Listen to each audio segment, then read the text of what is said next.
নোয়াখালীতে ৪ প্রতিবন্ধী সন্তান নিয়ে অসহায় এক মায়ের গল্প শিরোনামে গত ১০ জানুয়ারি দৈনিক নয়াদিগন্ত মাল্টিমিডিয়াতে সংবাদ প্রকাশিত হয়। এর পরিপ্রেক্ষিতে গতকাল ১৪ জানুয়ারি বিকেলে সুবর্ণচর উপজেলা নির্বাহী অফিসার আকিব ওসমান ও সমাজসেবা কর্মকর্তা নুরুন নবী অসহায় নারীর ৪ প্রতিবন্ধী সন্তানের বাড়িতে ছুটে যান।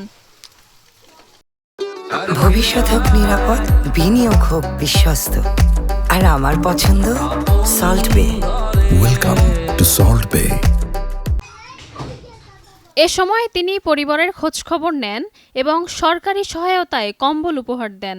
এছাড়াও প্রতিবন্ধীদের মাকে সরকারি বিধবা ভাতায় যুক্ত করা, সমাজসেবা অফিস থেকে ঋণ নিতে চাইলে সহযোগিতা করা এবং সুচিকিৎসা ও ব্যবসার জন্য সরকারি অনুদানের ব্যবস্থা করার আশ্বাস দেন।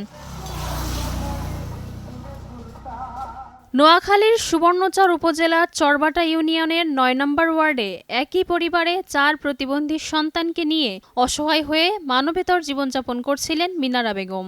তার স্বামী শামসুল হক ২০০২ সালে মৃত্যুবরণ করেন। তার ৫ ছেলে মেয়ের মধ্যে ৪ জনই জন্মের পর স্বাভাবিক জীবনযাপনের পর ৭ বছর পার হতেই জ্বর খিঁচুনি এসে শরীরের বিভিন্ন অঙ্গ বাঁকা হয়ে প্রতিবন্ধী হয়ে পড়ে। ৪ জনেরই শরীরের কোনো না কোনো অংশ অচল। রাজিয়া রাশা, নয়াদিগন্ত।